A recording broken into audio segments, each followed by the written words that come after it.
ಕುತೂಹಲಕ್ಕೆ ಎಡೆ ಮಾಡಿಕೊಟ್ಟಿರುವಂಥದ್ದು point number 11.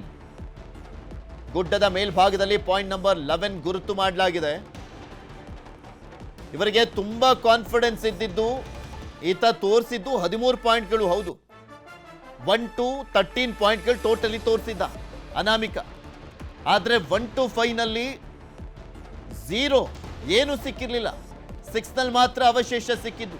ಇನ್ನು 7, 8, 9, 10 ನಲ್ಲೂ ಕೂಡ ಏನು ಸಿಕ್ಕಿರಲಿಲ್ಲ. ತುಂಬಾ ಕಾನ್ಫಿಡೆನ್ಸ್ ಇತ್ತು ಈತನಿಗೆ 9ನೇ ಪಾಯಿಂಟಲ್ಲಿ ಸಿಕ್ಕೇ ಸಿಗುತ್ತೆ ಅಂತ ಆತ ಹೇಳ್ತಾ ಇರುವ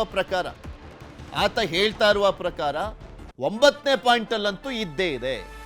9, 10, 11, 12, 13 ಈ ಪಾಯಿಂಟ್ಗಳಲ್ಲಂತೂ ಇದ್ದೇ ಇದೆ ಅನ್ನುವಂಥದ್ದನ್ನು ಆತ ಹೇಳ್ತಾನೆ ಬರ್ತಾ ಇದ್ದಂತೆ. ಆದರೆ ಅಲ್ಲೂ ಕೂಡ ನಿರಾಸೆ ಆಗಿದೆ. 9, 10ರಲ್ಲಿ ಆತನಿಗೆ ಕನ್ಫ್ಯೂಷನ್ನ, ಆತ ಹೇಳ್ತಾ ಇರುವಂಥದ್ದೇ ಸುಳ್ಳ, ಅಥವಾ ಆತ ಹೇಳ್ತಾ ಇರುವಂಥದ್ದು ನಿಜ ಆಗಿದ್ದರೂ ಕೂಡ ಪ್ಲೇಸನ್ನು ತೋರಿಸುವಂಥ ನಿಟ್ಟಿನಲ್ಲಿ ಆತ ಏನಾದರೂ ಎಡುತ್ತಾ ಇದ್ದಾನ? ಇವೆಲ್ಲವೂ ಕೂಡ ಸಹಜವಾಗಿ ಚರ್ಚೆ ಆಗುವಂಥದ್ದು. ಅದರ ಜೊತೆಗೆ ಪ್ರಶ್ನೆಗಳು ಕೂಡ ಉಟ್ಕೊಳ್ತವೆ. ಏಕೆಂದರೆ ಒಬ್ಬ ಬಂದು ಹೇಳ್ದ ಅದೆಲ್ಲವೂ ಕೂಡ ನಿಜ ಅಂತನೂ ನಂಬೋದಕ್ಕೂ ಆಗೋದಿಲ್ಲ. ಹಾಗೆ ಆತ ಹೇಳ್ತಾ ಇರುವಂಥದ್ದೆಲ್ಲವೂ ಕೂಡ ಸುಳ್ಳು ಅಂತನೂ ಕೂಡ ಅನ್ಕೊಳ್ಳೋದಕ್ಕಾಗೋದಿಲ್ಲ. ಇಲ್ಲಿ ಯಾವುದನ್ನು ಕೂಡ ಒಂದು ತೀರ್ಮಾನ ಮಾಡಲಿಕ್ಕೆ ಬರೋದಿಲ್ಲ. ಅದಕ್ಕೆಲ್ಲದಕ್ಕೂ ಕೂಡ ಫೈನಲಿ ಉತ್ತರವನ್ನು ಕೊಡಬೇಕಾಗಿರುವಂಥವ್ರು ಯಾರು? SIT ಟೀಮ್ನವರು. ನಾವೆಲ್ಲಿ ಕೂತ್ಕೊಂಡು ಅಥವಾ ಕೆಲವರು ಸೋಷಿಯಲ್ ಮೀಡಿಯಾದಲ್ಲಿ ಇವರೇನೋ ಮಾಡ್ತಾ ಇದ್ದಾರೆ ಅದು ಇದು ಅಂತ ಏನೇ ಹೇಳ್ಬೋದು. ಯಾರೇ ಬೊಂಬಾ ಬಜಾಯಿಸ್ಕೊಂಡ್ರು ಕೂಡ ಅಷ್ಟೇ, ಅದ್ಯಾವುದು ಕೂಡ ಮ್ಯಾಟ್ರ್ ಆಗಲ್ಲ. 100 ಜನ 100 ಥರ ಮಾತನಾಡ್ತಾರೆ. ಅವರಿಗೆ ಮನಸ್ಸಿಗೆ ಬಂದಂಗೆ ತೋಚಿಸ್ದಂಗೆ ಕಮೆಂಟ್ಗಳನ್ನು ಕೂಡ ಹಾಕ್ತಾರೆ. ಅವ್ರಿಗೆ ಅನಿಸ್ದಂಗೆ ಸಾಮಾಜಿಕ ಜಾಲತಾಣದಲ್ಲಿ ಹಾಕ್ಕೊಳ್ತಾರೆ.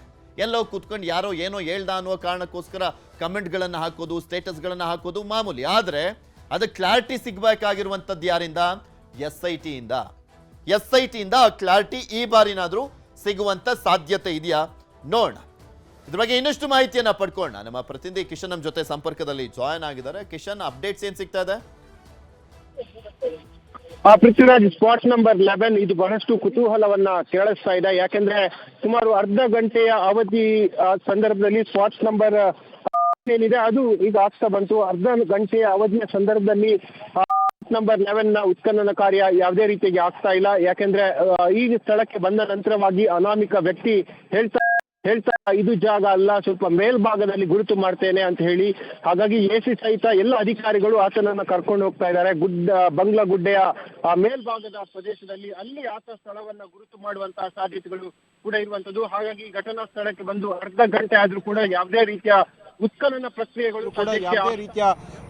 ಪ್ರಕ್ರಿಯೆಗಳು ಸದ್ಯಕ್ಕೆ ಆಗ್ತಾ ಇಲ್ಲ. ಗುಡ್ಡದ ಮೇಲ್ಭಾಗದಲ್ಲಿ ಈಗ ಇಡೀ ತಂಡ ಇರುವಂತದ್ದು.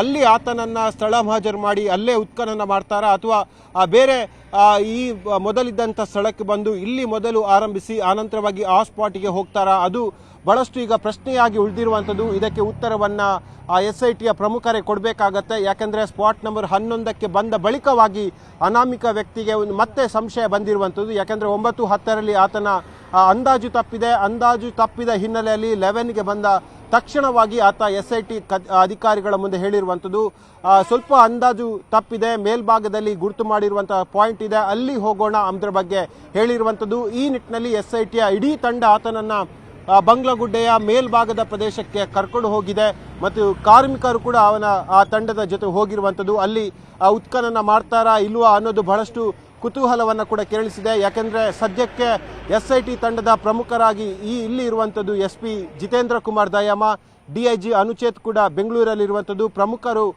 ಡಾಕ್ಟರ್ ಪ್ರಣವ್ ಮೊಹಂತಿ ಕೂಡ ಸದ್ಯಕ್ಕೆ ಬೆಂಗಳೂರಲ್ಲಿರುವಂಥದ್ದು. ಇಲ್ಲಿ ಆಗ್ತಾ ಇರುವಂತಹ ಎಲ್ಲ ಬೆಳವಣಿಗೆಗಳ ಪ್ರಾಥಮಿಕ ವರದಿಯನ್ನು ಈಗ ಪ್ರಮುಖರಿಗೆ ಕೊಡ್ತಾ ಇದ್ದಾರೆ. DIG ಅನುಚೇತ್ ಅವರಿಗೆ ಕೊಡ್ತಾ ಇದ್ದಾರೆ.